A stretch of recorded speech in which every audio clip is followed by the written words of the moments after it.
স্বাগত দীপ্ত সন্ধ্যার সংবাদে। আপনাদের সাথে আছি আমি আনোয়ারুল আলম। শুরুতেই জানাবো সংবাদ শিরোনাম।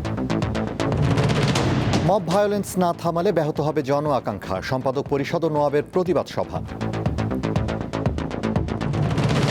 প্রথম আলো ডেইলি স্টারে হামলার ঘটনায় ৩১ জনকে চিহ্নিত করার দাবি পুলিশের, গ্রেফতার ১৭।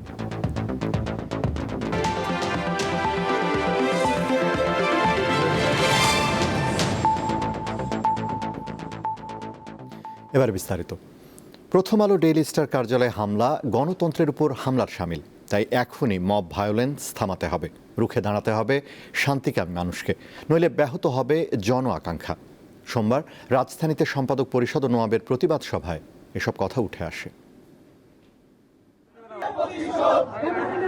18 ডিসেম্বর রাতে প্রথম আলো ও ডেইলি স্টার কার্যালয়ে হামলা ও অগ্নিসংযোগ করে একদল উশৃঙ্খল জনতা। ইনকিলাব মঞ্চের মুখপাত্র ওসমান হাদির মৃত্যু সংবাদ ছড়িয়ে পড়ার পর এ ঘটনা ঘটে। এ সময় সম্পাদক পরিষদের সভাপতি নিউজ সম্পাদক নুরুল কবিরকে হেনস্থা করা হয়। এ ঘটনায় সোমবার রাজধানীর একটি হোটেলে প্রতিবাদ সভার আয়োজন করে সংবাদপত্রের সম্পাদকদের সংগঠন সম্পাদক পরিষদ ও মালিকদের সংগঠন news paper owners association NOAB. Mob ভায়োলেন্সে আক্রান্ত বাংলাদেশ শিরোনামে এই যৌথ প্রতিবাদ সভায় সংহতি জানান বিভিন্ন দলের নেতারা। তারা ক্ষুব্ধ প্রতিক্রিয়া জানান। আমার স্বাধীনভাবে চিন্তা করার যে অধিকার, আমার কথা বলার যে অধিকার, তারপর আবার আঘাত এসেছে। সরকারের ভিতরের একটা অংশের এখানে সংশ্লিষ্টতা রয়েছে।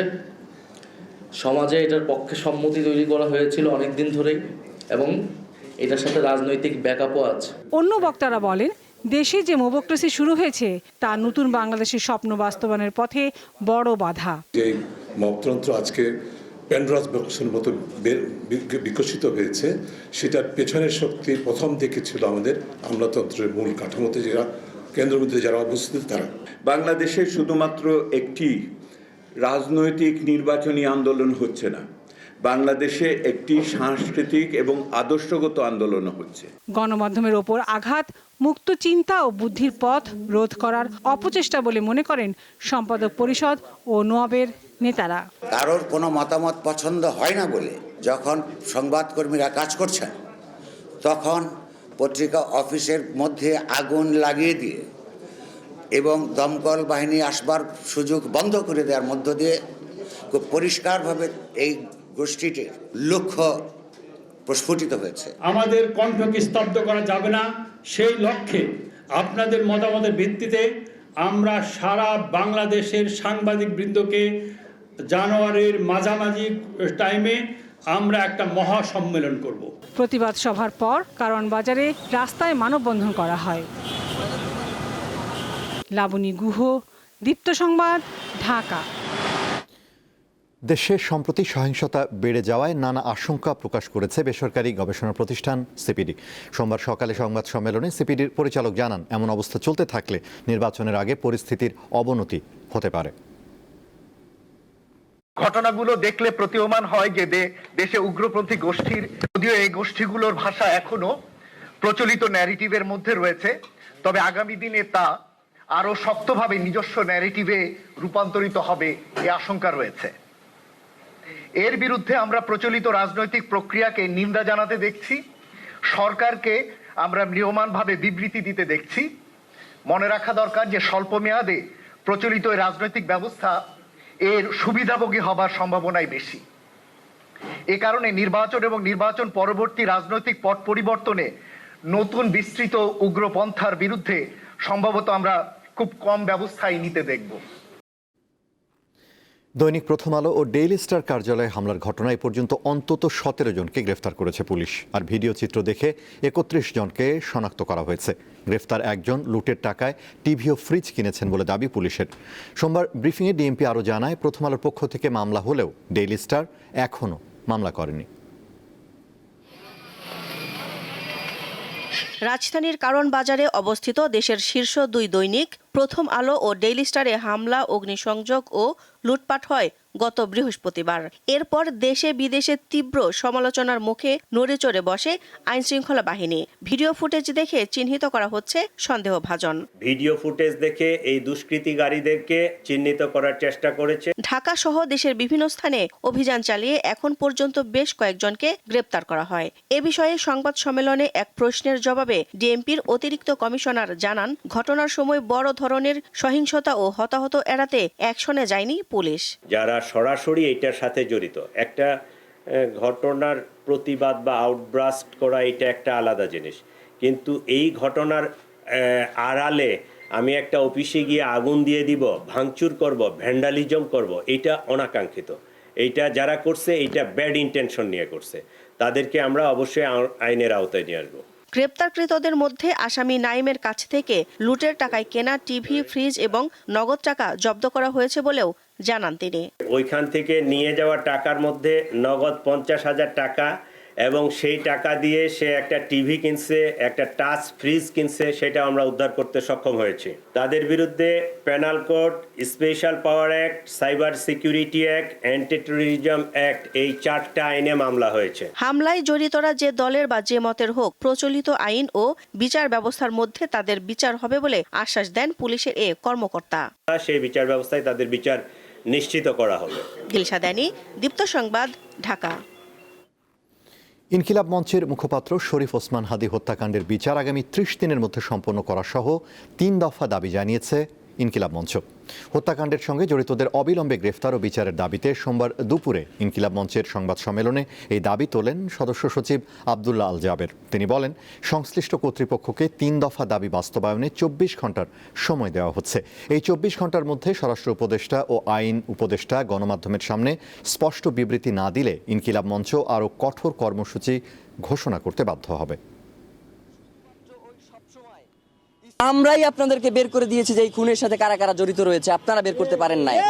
আমরা স্পষ্ট করে বলতে চাই যে স্বরাষ্ট্র উপদেষ্টা, সহকারী উপদেষ্টা, আইন উপদেষ্টা থেকে শুরু করে প্রত্যেকে প্রচুর পরিমাণে দায়িত্ব অবহেলার কারণেই আজকে হাদী ভাইয়ের এই রক্ত এই বাংলার জমিনে ঝরেছে। সুতরাং প্রত্যেককেই এর জবাবদিহি নিশ্চিত করতে হবে। সারা দেশে ত্রয়োদশ জাতীয় সংসদ নির্বাচনের সম্ভাব্য প্রার্থীরা স্থানীয় নির্বাচন কমিশন থেকে মনোনয়নপত্র সংগ্রহ করেছেন। কুড়িগ্রামের 4টি আসন থেকে বিভিন্ন রাজনৈতিক দল ও স্বতন্ত্র প্রার্থীরা মনোনয়ন সংগ্রহ করছেন। সোমবার জেলা রিটার্নিং অফিসার ও সহকারী রিটার্নিং অফিসারের কার্যালয় থেকে 7 জন মনোনয়নপত্র সংগ্রহ করেন। এর মধ্যে কুড়িগ্রাম 1 থেকে 3 জন ও কুড়িগ্রাম 2 থেকে 5 জন। এদিকে কুমিল্লা সদর আসন থেকে স্বতন্ত্র প্রার্থী হিসেবে মনোনয়নপত্র সংগ্রহ করেছেন বিএনপির 2 নেতা হাজী আমিন ও রশিদ ইয়াসিন ও সাবেক মেয়র মনিরুল হক সাক্কু। এ নিয়ে কুমিল্লা বিএনপির রাজনীতিতে দলীয় কোন্দল আর ভোটারদের মাঝে দেখা দিয়েছে মিশ্র প্রতিক্রিয়া। তারেক রহমান 25 ডিসেম্বর দেশে ফেরার পর 27 ডিসেম্বর ভোটার হবেন বলে জানিয়েছেন বিএনপির স্থায়ী কমিটির সদস্য সালাউদ্দিন আহমদ। সোমবার বিকালে রাজধানীর আগারগাঁও নির্বাচন ভবনে প্রধান নির্বাচন কমিশনারের সাথে সাক্ষাৎ করে বিএনপির 3 সদস্যের প্রতিনিধি দল। সাক্ষাৎ শেষে সালাউদ্দিন আহমদ গণমাধ্যমকে বলেন, আইন শৃঙ্খলা পরিস্থিতি নিয়ন্ত্রণের দায়িত্ব সরকারের। বিএনপি নির্বাচনের পরিবেশ সুষ্ঠু চায়।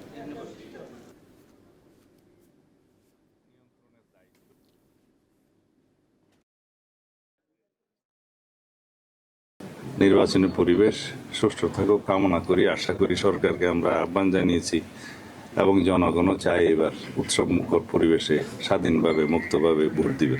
তো সুতরাং আশা করি আইন শৃঙ্খলা পরিস্থিতির ক্রম উন্নতি হবে। শনিবার 27 তারিখ নির্বাচনকালীন এই সময়ে নির্বাচন কমিশনের অফিস সব খোলা থাকে। সেই দিনই এই ভোটার হওয়া, আইডি কার্ড বা ভোটার আইডি বা ন্যাশনাল আইডি হওয়া সংক্রান্ত যা কিছু আছে তিনি এই 27 তারিখে করবেন। মানবতা বিরোধী অপরাধের মামলায় সালমান এফ রহমান ও আনিসুল হকের বিরুদ্ধে আনুষ্ঠানিক অভিযোগ গঠন করে বিচার শুরুর আবেদন করেছে প্রসিকিউশন। সোমবার আন্তর্জাতিক অপরাধ ট্রাইব্যুনাল 1-এ শুনানি করে রাষ্ট্রপক্ষ। এতে আন্তর্জাতিক অপরাধ ট্রাইব্যুনালের চিফ প্রসিকিউটর তাজুল ইসলাম বলেন, কারফিউ জারি করে ছাত্র জনতাকে হত্যায় সাবেক প্রধানমন্ত্রী শেখ হাসিনাকে বারবার চাপ প্রয়োগ করেন সালমান এফ রহমান। কয়েক লাখ ছাত্র জনতাকে মামলা দিয়ে হয়রানি করার অভিযোগ আনা হয়েছে সাবেক আইনমন্ত্রী আনিসুল হকের বিরুদ্ধে। আগামী 4 জানুয়ারি এই মামলার পরবর্তী শুনানির দিন ধার্য করেন ট্রাইব্যুনাল। ময়মনসিংহের ভালুকায় এক যুবককে পিটিয়ে ও পুড়িয়ে হত্যার মামলায় গ্রেফতার 12 আসামির প্রত্যেকের 3 দিনের রিমান্ড মঞ্জুর করেছে আদালত। সোমবার senior chief judicial magistrate Shahadat Hossain এ আদেশ দেন। রিমান্ড মঞ্জুর হওয়া আসামিরা হলেন আশিকুর রহমান, কাইয়ুম, মিলন সরকার, তারেক হোসেন, মানিক মিয়া, ইরশাদ আলী, নিজুম উদ্দিন, আলমগীর হোসেন, মিরাজ হোসেন আকন, আজমল হাসান সগির, শাহিন মিয়া ও নাজমুল। চিফ জুডিশিয়াল ম্যাজিস্ট্রেট আদালতের পরিদর্শক বলেন, পুলিশ 5 দিন করে রিমান্ড আবেদন করে, পরে বিচারক প্রত্যেককে 3 দিন করে রিমান্ডের আদেশ দেন।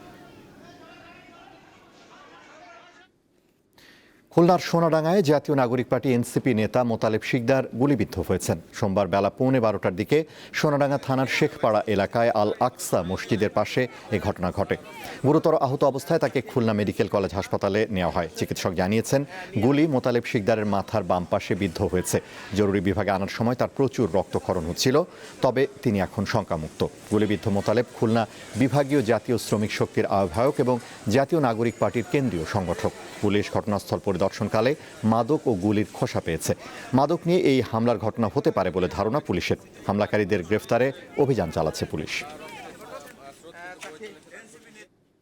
রিহাবের আয়োজনে 4 দিনব্যাপী আবাসন মেলা শুরু হচ্ছে বুধবার। রাজধানীর বাংলাদেশ চীন মৈত্রী সম্মেলন কেন্দ্রে আয়োজিত এই মেলায় 220টি স্টল থাকবে বলে জানিয়েছেন রিহাব সভাপতি ওয়াহিদুজ্জামান। রিহাব আগামী 24 থেকে 27 ডিসেম্বর 2025 তারিখে চীন মৈত্রী সম্মেলনে কেন্দ্রে আগারগাঁও, ঢাকাতে রিহাব ফেয়ার 2025 আয়োজন করেছে। এবারের ফেয়ার স্টল থাকছে 220টি। নতুন ড্যাব ও ঢাকা মহানগর ইমারত বিধিমালা 2025-এ পুরনো জটিলতা এবং বৈষম্য অনেকাংশে দূর করা হয়েছে। নতুন ড্যাব ও বিধিমালা রিয়েল এস্টেট ব্যবসায়ীদের মধ্যে আস্থা ফিরিয়ে আনবে এবং আবাসন খাতকে দীর্ঘমেয়াদে স্থিতিশীল করবে।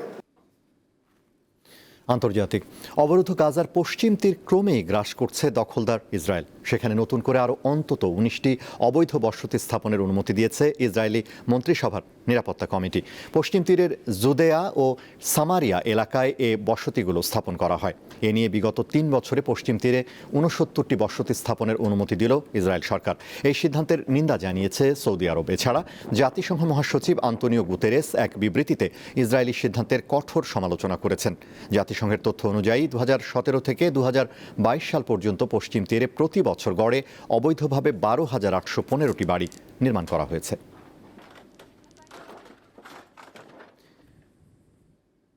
পাকিস্তানে তোষাখানা দুর্নীতি মামলায় প্রধানমন্ত্রী ইমরান খান ও তার স্ত্রীকে কারাদণ্ড দেওয়ার প্রতিবাদ জানিয়েছে পিটিআই। শনিবার সাজা ঘোষণার পরপরই পাকিস্তান জুড়ে আন্দোলনের ডাক দেন ইমরান খান।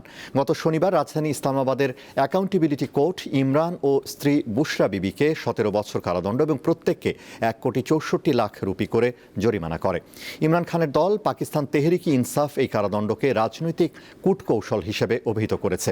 ইমরানের পক্ষে তার আইনজীবী সামাজিক যোগাযোগ মাধ্যমে এক পোস্টে সমর্থকদের আন্দোলনের প্রস্তুতি নিতে আহ্বান জানিয়েছেন। শেষ করব দীপ্তর সন্ধ্যার সংবাদ, তার আগে সংবাদ শিরোনামগুলো জানাবো আরও একবার। মব ভায়োলেন্স না থামালে ব্যাহত হবে জন আকাঙ্ক্ষা, সম্পাদক পরিষদ ও নোয়াবের প্রতিবাদ সভা। প্রথম আলো ডেইলি স্টারে হামলার ঘটনায় 31 জনকে চিহ্নিত করার দাবি পুলিশের, গ্রেফতার 17।